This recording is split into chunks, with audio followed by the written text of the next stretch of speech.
할렐루야. 제가 이제 보통은 이제 설교를 하는 걸 너무 좋아해가지고 강단에 서는 걸 별로 제가 떨질 않는데 오늘은 제가 갑자기 들어올 때부터 뭔가 떨림이 좀 심하고 좀 뭔가 마음에 또 울컥함도 있는데 제가 이제 올라오면서 3년 정도 만에 이제 제가 이 강단에 섰는데 둘러보니까 뭔가 시설이 많이 바뀐 것 같습니다. 많이 바뀐 것 같은데 그런데 이제 한 가지 바뀌지 않는 것은 우리 성도님들의 얼굴과 그 표정이 그대로 계셔가지고 아무래도 다음 세대였던 제가 보기에는 참 또 하나님께 감사하고 또 그런 또 하나님의 은혜가 우리 성도님들과 함께 하신다고 생각하니까 너무나 제 마음이 너무나 기쁘고 또 그런 감사함을 느끼게 됩니다. 그런 의미에서 이미 대회 때 서로를 보시면서 인사하셨겠지만 우리 특별히 우리 남자 성도님들 서로 꼭 하셔야 되는데 우리 좌우로 보시면서 이렇게 한번 인사하셨으면 좋겠습니다. 당신과 함께 할 수 있어서 나는 행복했습니다. 우리 이렇게 한번 서로 얼굴을 보시면서 당신과 함께 할 수 있어서 나는 행복했습니다. 이렇게 한번 인사했으면 좋겠습니다. 예, 너무 좋은 것 같습니다. 저는 아시다시피 이 교회 출신이고 저는 이제 좀 뭐랄까 예전부터 이제 제가 교구를 맡을 때도 샬롬 교구 맡으라고 할 때 저는 정말 도망쳤었거든요. 왜냐하면 저는 이제 어린 시절부터 뵀던 분들이 계시기 때문에 아무래도 이제 목회자이긴 하지만 그런 부분에서 조금 어려움이 있었던 것 같은데 그래도 내가 또 이 귀한 자리에 또 세워 주셔서 말씀을 전할 수 있도록 또 하나님께서 은혜를 베풀어 주셔서 감사하고 또 저를 불러 주셔서 너무나 또 감사합니다. 저희가 이제 전 서강대 영문학과 교수셨던 고 장영희 교수님이 계십니다. 그 장영희 교수님은 여러분들 너무나 잘 아시는 바와 같이 주옥 같은 에세이를 많이 쓰셔가지고 그분은 참 문학가로서도 참 이름을 날렸던 분이 바로 이 장영희 교수님인데 그분이 쓴 책 중에 어떤 책이 있냐 하면 살아온 기적, 살아갈 기적이라는 책이 있습니다. 그 책은 제목 그대로 자신이 지금까지 살아왔던 모든 것들이 소위 하나님의 은혜와 그 기적 가운데 있었고 또 남은 시간마저도 그 살아갈 수 있는 건 역시 정말 기적일 것이다. 이렇게 그분이 고백을 합니다. 그런데 그도 그럴 것이 이제 그분은 어떤 분이셨는가라고 보았을 때 그분은 태어나실 때부터 한쪽 다리를 쓰지 못하는 선천적 장애를 가지고 태어났습니다. 그렇다 보니까 여러분들 우리 한국 사회는 어떻겠습니까? 보시는 바와 같이 장애가 있으면 어쩔 수 없는 편견이 있을 수밖에 없고 그러다 보니까 공부를 함에 있어서 또 세상 가운데 또 여러 가지 일들을 함에 있어서 참 많은 제약이 있을 수밖에 없죠. 그럼에도 불구하고 그분은 정말 어떻게 바로 그 삶 가운데 소위 대한민국 최고의 학부라고 할 수 있는 서강대 영문학과의 정교수로 계셨다가 이제 퇴임을 하셨던 분이죠. 그런데 이제 그분이 쓰신 책 가운데 아까 말씀드린 살아온 기적, 살아갈 기적이라는 책을 읽다 보면 그분이 이런 소위 불가능한 상황에서도 정말 은혜롭게 살아갈 수 있었던 것은 직접적인 표현은 하지 않지만 그분의 책을 읽다 보면 무엇을 알 수 있느냐? 지금까지 내가 살아온 그 모든 일들은 기적이라 할 수 있는데 그것은 세상에서 볼 때는 기적이겠지만 하나님을 믿는 자들에게 있어서는 그것은 기적이 아니라 하나님의 은혜가 됩니다. 이렇게 우리에게 이야기를 합니다. 물론 그분은 우리 개신교는 아니고 천주교를 믿으셨던 분이지만 그분이 쓰신 모든 책들을 한번 읽어보시면 정말 하나님의 은혜, 하나님에 대한 감사를 끊임없이 그 책을 통해서 고백을 하고 있죠. 그래서 그분이 정말 보잘것없고 몸은 불편하지만 지금 자신이 그 대학 강단에서 학생들을 가르치고 또 이런 글들을 쓸 수 있었던 그 모든 일 가운데 그것은 세상이 보기에는 기적이겠지만 바로 하나님의 은혜가 있었기 때문에 나는 이 모든 일들을 할 수가 있었습니다. 이렇게 고백을 하고 있습니다. 보이지 않지만 지금도 살아 역사하시면서 그래서 모든 일들 가운데 친히 주관하시면서 계획하신 바 당신의 섭리를 이루어 가셨던 그 하나님이 바로 장영희 교수님의 그 인생이라는 악기를 너무나 시작부터 아름답게 연주를 하셨기 때문에 그 인생에서 흘러나오는 그 아름다운 선율을 통해서 많은 영혼들이 하나님의 은혜를 소망하며 바라볼 수가 있게 되었다는 사실이죠. 우리 인생도 그렇지 않겠습니까? 우리 성도님들도 지금 한번 곰곰이 자신의 인생을 한번 회고해 보시게 되면 지금까지 살아오신 그 길, 아마 그 가운데 단 하루도 평탄한 길이 없으셨을 거라 저는 그렇게 생각을 합니다. 특별히 저는 누군가가 이야기를 하더라고요. 제가 내일교회 역사라고 이야기를 하더라고요. 저는 이 내일교회에서 나고 자랐고 또 컸고 그 가운데서 또 이곳에서 제가 또 부목사로 섬김도 했었고, 그래서 저는 내일교회를 보게 되면 교회가 어떻게 시작을 했고 어떤 시간을 거쳐서 지금 이 시간에 이르렀는지 저는 다 보았습니다. 그렇기 때문에 그 긴 시간 이 자리에 계신 우리 많은 성도님들께서 어떻게 정말 이 교회를 섬겨하셨고 그리고 교회를 위해서 흘리신 눈물과 땀과 그 모든 기도를 제가 다 알고 있습니다. 그런데 지금 이 자리에 함께 모여서 그 날을 회고하시면서 우리가 이렇게 웃으면서 믿음을 고백할 수 있는 것, 이것은 내가 내 능력과 내 의지를 통해서 이루어낸 것이 아니라 이 모든 것이 바로 무엇이라는 겁니까?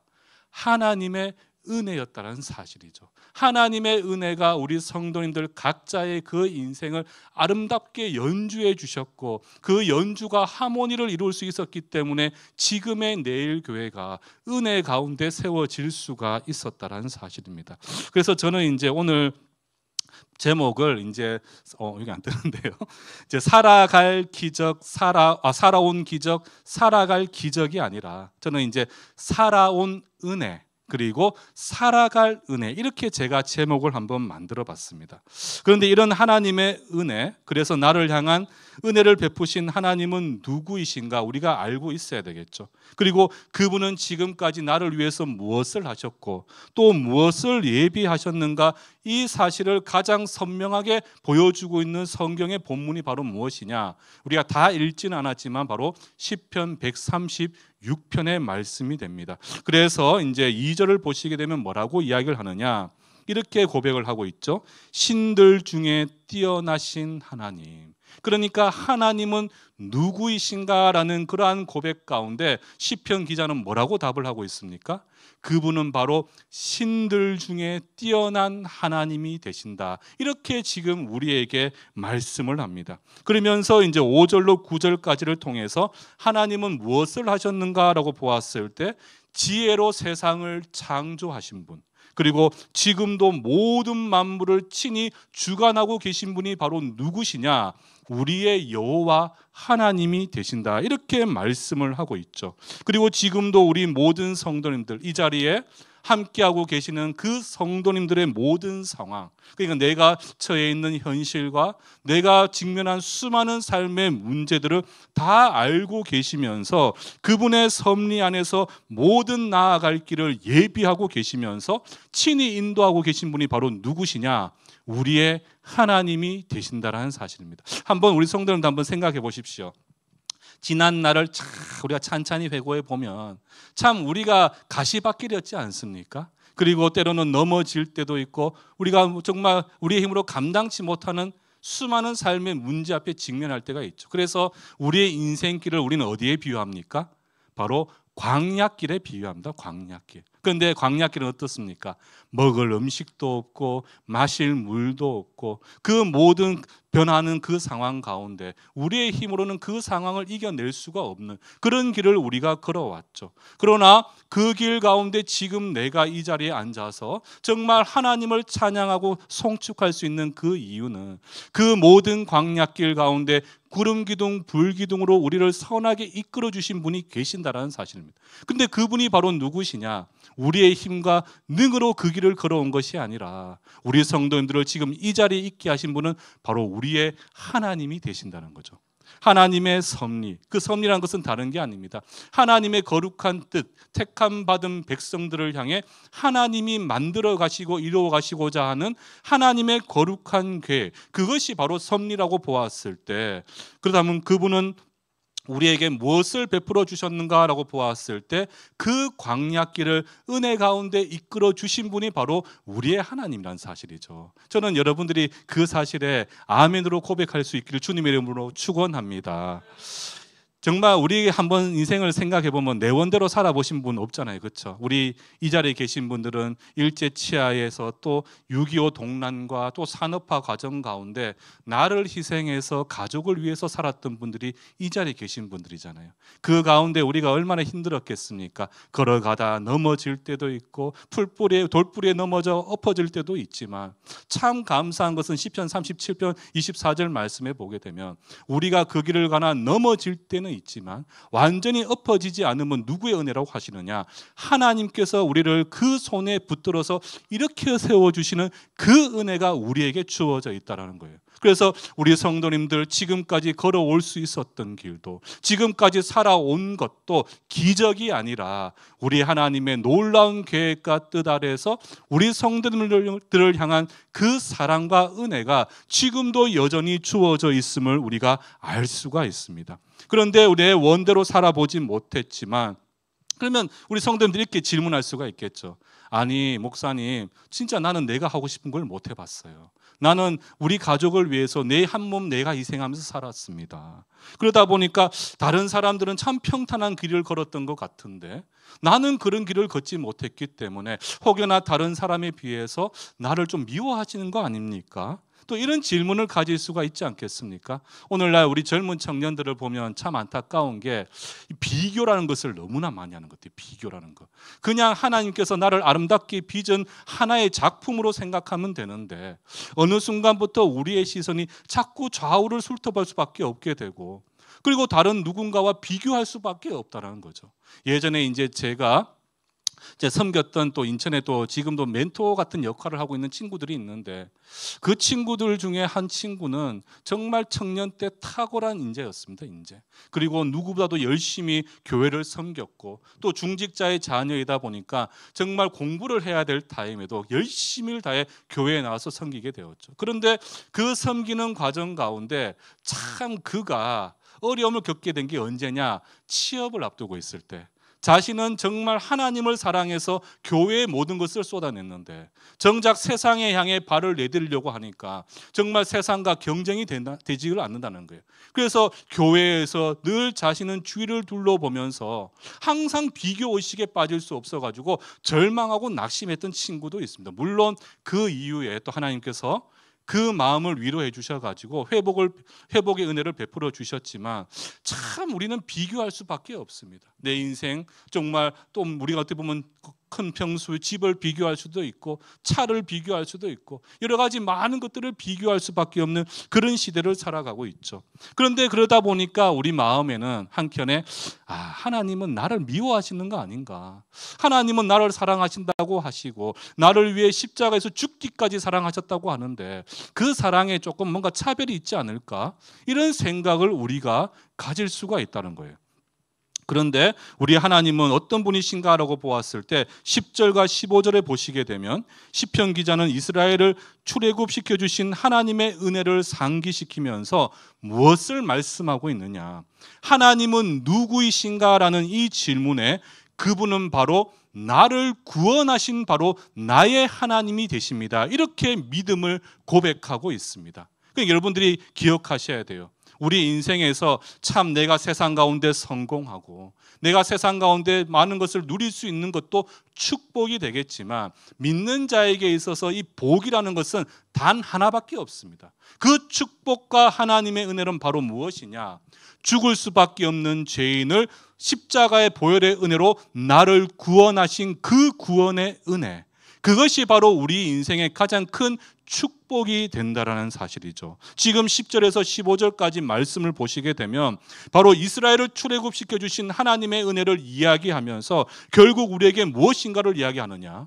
하나님은 너에게 있어서 누구이시냐? 하나님은 나에게 있어서 누구이신가라는 그 질문에 바로 우리 하나님은 나를 구원하신 하나님이십니다. 이렇게 시편 기자가 우리에게 고백을 합니다. 그래서 고통과 절망, 두려움과 낙심 가운데 있던 그 이스라엘로 하나님의 전능하심과 그분의 구속사를 이루기 위한 거룩한 섭리 아래서 바로 하나님은 이스라엘 백성들로 감히 세상 그 어떤 것과도 비교할 수 없는 바로 하나님의 구원하심, 그 구원의 은혜를 저와 여러분들에게 베풀어 주셨습니다. 그래서 우리가 이제 늘 범사에 감사해야 되는 이유가 여기에 있죠. 우리는 뭔가 내 기도가 응답이 되어지고 뭔가 내 자녀가 성공을 하고 정말 내 인생 가운데 물질적으로나 또 세상의 시선에서 뭔가 우리가 성공해 보여야만이 우리가 뭔가 잘 살은 인생 같잖아요. 그런데 여러분들 뭐라고 이야기를 하느냐? 바로 하나님의 그 놀라운 은혜, 그 은혜라는 것은 다름이 아니라 나를 구원하신 그 은혜, 그 가운데서 우리는 모든 것을 감사할 수밖에 없는 이유는 그 구원의 은혜로 말미암아 우리는 누가 되었습니까?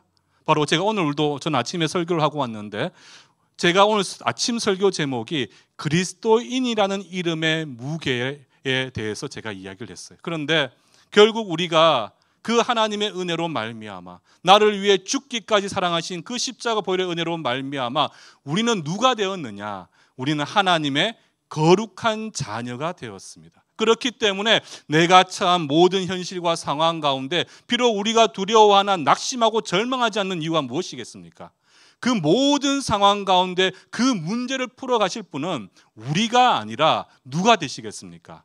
우리의 영원한 백그라운드가 되시는 하나님이 우리의 모든 삶의 문제를 책임져 주고 계시기 때문에 비록 내가 지금 누군가와 비교했을 때 부족한 것이 있을 수도 있고 연약함이 있을 수도 있겠지만 우리는 그럼에도 불구하고 무엇을 고백할 수가 있어야 되느냐? 하나님께 감사를 고백하는 삶이 되어야 합니다. 그게 바로 하나님께서 우리에게 주신 그 언약의 축복이 되는 거죠. 그래서 저는 여러분들 다시 한번 여러분들이 이제 집에 가셔서 또 성경을 묵상하시고 하시겠지만 여러분들이 기도하실 때 가장 먼저 기도하셔야 되는 것이 뭘까요, 여러분들? 다른 게 아닙니다.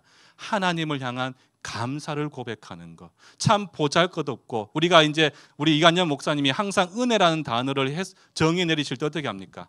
받을 자격이 없는 자에게 베푸시는 하나님의 사랑과 호의, 그게 은혜라고 이야기하잖아요. 그 전제가 우리는 받을 자격이 없는 자입니다. 그런데 하나님이 여러분들을 사랑하셔서 하나님의 거룩한 백성으로 택하셨고 우리로 하여금 예수 그리스도를 나의 구주로 영접할 수 있도록 믿음을 부어주셨기 때문에 그 믿음으로 말미암아 우리는 무엇을 고백할 수 있느냐? 예수님을 나의 구주로 영접하며 믿음으로 고백할 수가 있게 된 거죠. 그래서 이 모든 것은 내 수고와 능으로 얻은 것이 아니라 무엇으로? 바로 하나님의 전적인 은혜 가운데 우리가 이 놀라운 복을 누릴 수가 있게 되었다는 거예요. 그렇기 때문에 우리 성도님들께서는 날마다 무엇을 고백할 수 있어야 되겠습니까? 내가 거친 풍랑을 맞이하고 내 앞에 홍해 바다가 가로막고 있다 할지라도 그럼에도 불구하고 모든 상황 가운데 우리는 하나님께 감사 그리고 또 감사를 고백할 수 있는 그러한 삶을 살아가셔야 합니다. 그런데 더 놀라운 사실은요, 이런 광야길 또 그 고통의 길 가운데서도 12절로 보시면 뭐라고 이야기를 하느냐? 강한 손과 펴신 팔로서 백성들을 붙드시고 안으셔서 우리로 하여금 우리 앞을 가로막고 있는 절망의 강을 건너게 하시고 거친 광야길 가운데서도 무엇을 허락하셨죠? 우리로 하여금 줄이지 않고 목마르지 않도록 무리바 반석의 물과 하늘의 만나로 우리의 모든 삶의 필요를 채워주신 분, 그분이 바로 우리 하나님이시잖아요. 그러니까 여러분들, 저도 이제 목회를 하면서 저는 시골의 작은 교회를 또 섬기고 있다 보니까 정말 일희일비 할 수밖에 없는 상황입니다. 작은 교회 또 어떤 컨디션에 따라서 막 긴장을 할 때도 있고 또 그때마다 또 부어주시는 은혜에 감사할 때도 있고.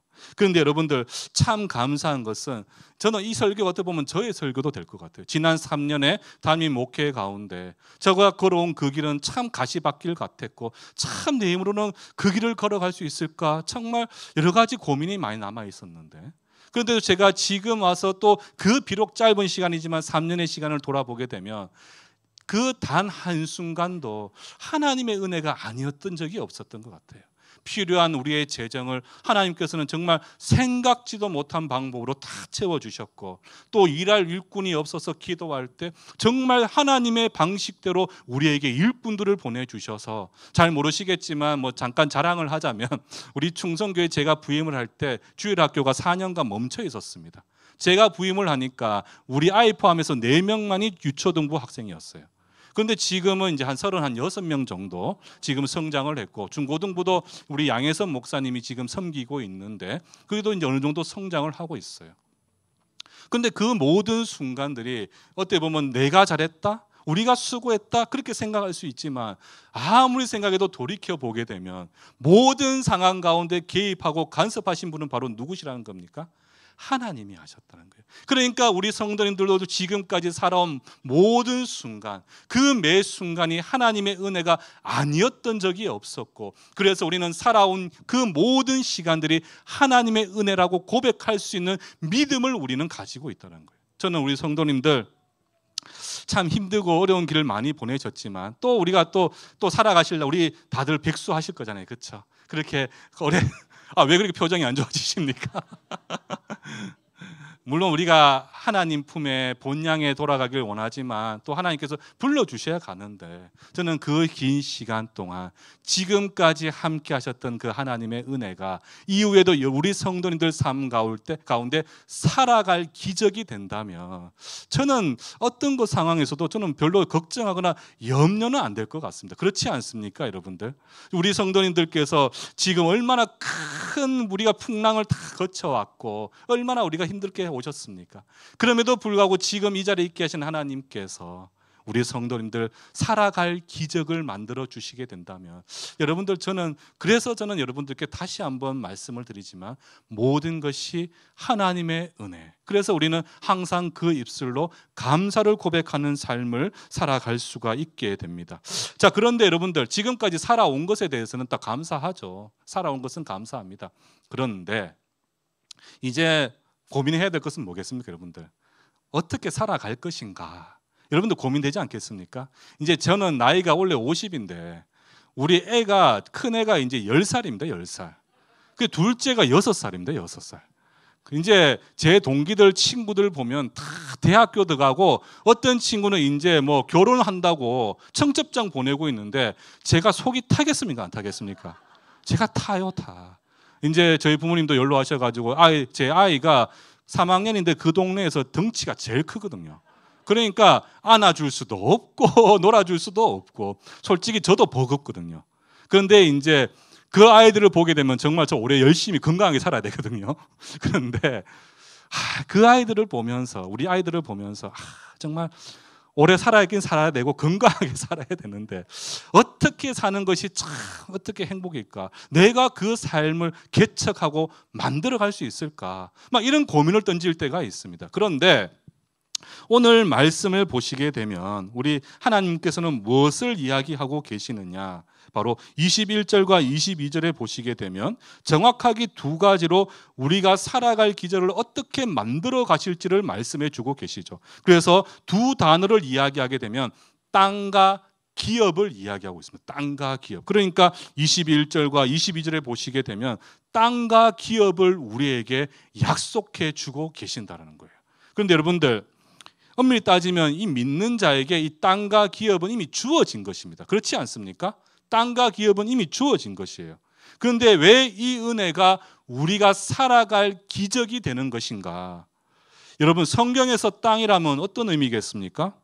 우리가 시편 37편 22절에 보시게 되면 동이란 단어가 등장을 합니다. 그런데 거기서 말하는 땅이라는 것은 주의 복을 받은 자들이 결론적으로 누리게 되는 하나님의 선물이 바로 땅이다, 이렇게 이야기를 합니다.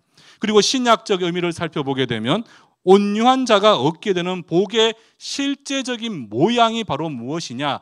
땅으로 상징을 하고 있습니다. 그래서 시편 37편의 기자인 다윗처럼 여호와의 섭리를 기대하고 그분만을 신뢰하는 자가 곧 온유한 자라고 보았을 때 결국은 하나님의 언약과 그 은혜가 충만한 것, 그것이 바로 땅의 의미라고 본다면, 지금 이 자리에 계신 우리 성도님들은 하나님의 그 언약 가운데 모든 필요와 모든 상황 가운데 도우시고 지키시는 하나님의 약속된 축복이 영원히 우리 성도들에게 주어져 있음을 의미하는 것이 바로 무엇이냐? 바로 땅과 기업이 된다라는 거예요. 그래서 우리 성도님들 남은 인생 가운데 우리의 영혼이 죽게 나아가는 그날까지 하나님의 변함없는 약속된 축복이 여러분들을 떠나지 않고 영원히 함께 되는 것, 그것을 상징적으로 보여주는 것이 바로 무엇이냐? 땅이고 기업이 되는 것입니다. 그런데 그 땅과 기업은 우리가 예수를 믿음으로 이미 우리에게 주어진 선물이고, 그 선물이 우리 인생을 새롭게 밝히게 되는 하나님의 놀라운 축복이 된다는 거죠.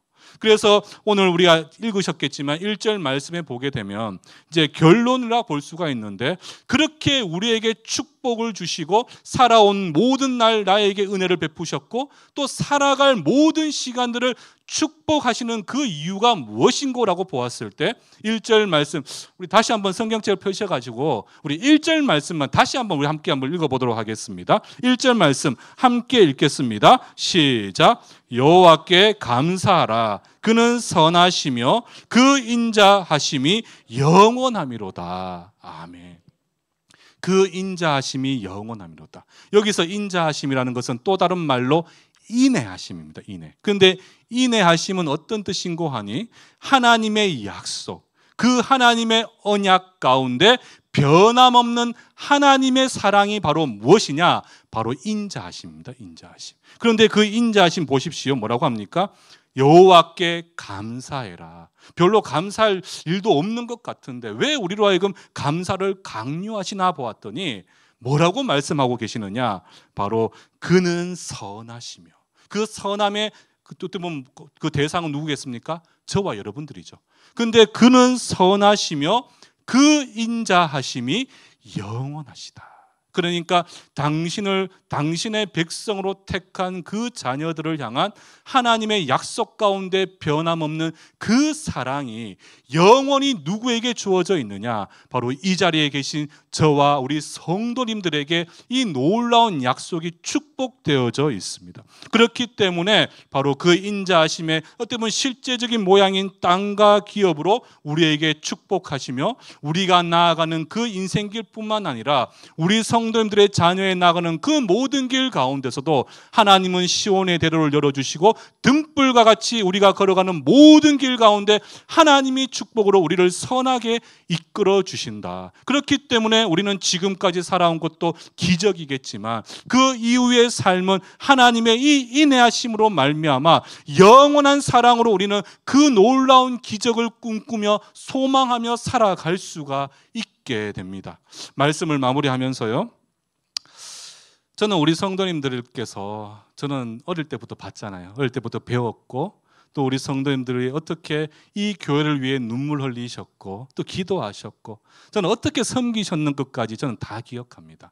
여러분들 잘 모르시겠지만 저는 4살 때 이후부터는 웬만한 기억은 다 가지고 있고, 제가 이제 교회에 항상 제가 불려갔잖아요. 수요 예배, 금요 예배, 주일 일부부터 쫙 있었거든요. 그래서 저녁 늦게까지 오후 예배, 우리 주일 예배는 예전에는 이제 7시 한 적도 있었거든요. 그때 하다 보면 밥도 줬기 때문에 밥도 먹고 제가 다 있었어요, 교회에. 그런데 그러다 보니까 저는 무엇을 기억하고 있느냐 하면 우리 성도님들께서 우리 교회의 여러 가지 일들을 어떻게 이끌어 가셨고 또 어떻게 섬기셨고 그것을 위해 얼마나 눈물 흘리며 기도하셨는지를 제가 다 봤습니다.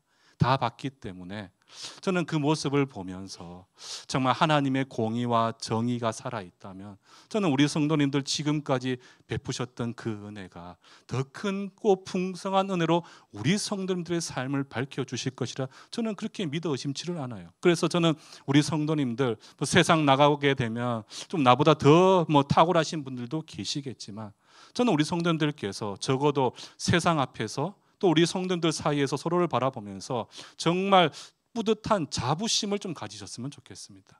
우리 성도님들의 그 눈물 한 방울과 그 기도의 고백이 지금 이 놀라운 내일교회라는 교회를 반석이 되셨고 기초석을 세우셔가지고 지금 이렇게 아름답게 세우셨잖아요. 저는 이제 목회를 하다 보니까 대구에는 많은 교회들이 있지만 그 어떤 교회보다도 내일교회가 누구보다도 건강합니다. 근데 그 건강한 교회를 위해서 우리 성도님들의 수고와 헌신이 다 녹아져 들어가 있다는 거죠. 그래서 저는 보잘것없고 이제는 나이가 다 들어서 정말 젊은 사람들 보기에 참 부끄럽기도 하고 이렇게 말씀하시면 안 됩니다. 우리 하나님 보시기에는 정말 우리 성도님들이 이 자리에 계신 한 분 한 분이 세상 그 어떤 이들보다도 고귀하고 정말 존귀하게 보이실 거고, 내가 내 목숨 버려가면서까지 내가 이 땅에서 십자가 못 박혀 죽기를 잘했구나, 그렇게 고백하고 계신 분이 바로 우리 하나님 아니시겠습니까?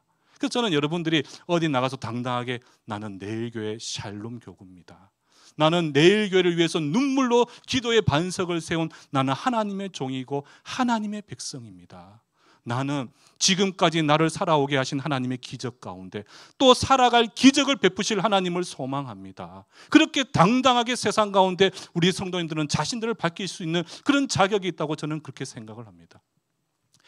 마지막 제가 한마디만 예를 두고 마칠 건데요, 로키 산맥에 보면 해발 3,000m에 정말 모진 풍랑을 맞아가면서 마치 사람이 무릎을 꿇은 듯한 그러한 모습으로 서 있는 한 그루의 나무가 있습니다. 그런데 그 나무를 가지고 정말 사람들이 보기에는 너무나 볼품없어 보이고 너무나 보잘것없어 보이는 그 나무가 바로 나중에 무엇이 되는 줄 아십니까? 세상에서 가장 멋진 음을 내는 명품 바이올린을 그 나무로 만든다고 이야기를 합니다. 저는 우리 성도님들이 바로 그 나무와 같은 분들이라고 생각을 해요. 사람들 보기에는 좀 뭔가 초라하고 부족해 보일 수는 있겠지만 우리 하나님 보시기에는 어떻습니까? 하나님이 우리 성도님들의 그 인생이라는 아름다운 악기를 친히 연주하셨기 때문에 그 아름다운 선율 앞에서 말씀드린 바와 같이 아름다운 하모니를 이루어서 정말 세상 가운데 우리 성도님들을 바라보면서 하나님의 영광이 세상 가운데 증거되어졌지 않습니까? 우리 성도님들 한 분 한 분이 흘리신 눈물과 그 무릎의 기도가 바로 다음 세대들이 이 땅을 살아갈 수 있는 힘을 얻을 수가 있게 되었다는 거죠. 그래서 저는 이 말씀이 여러분들에게 위로가 될지는 모르겠지만 저는 여러분 우리 성도님들께서 살아왔던 그 모든 기적이 바로 오늘을 살아가는 우리에게 살아갈 기적이 될 줄 저는 그렇게 믿습니다. 우리 성도님들 정말 모든 것 가운데 그럼에도 불구하고 하나님께 감사를 고백하시고 지금 나를 살게 하셨던 그 하나님의 은혜가 이후에도 동일하게 내 삶을 책임져 주실 것이다 믿음으로 고백하면서 모든 것 가운데 하나님 감사합니다, 하나님 감사합니다, 내 옆에 이런 동력자들을 평생에 붙여주셔서 감사합니다, 나로 하여금 이 자리에 나와서 예배드리며 주를 송축할 수 있도록 은혜 베풀어 주신 거 감사합니다. 그런 감사의 고백을 매일의 삶 가운데 고백하실 수 있는 겨우 복된 우리 사랑교구 성도님들 되시기를 주님의 이름으로 축원합니다.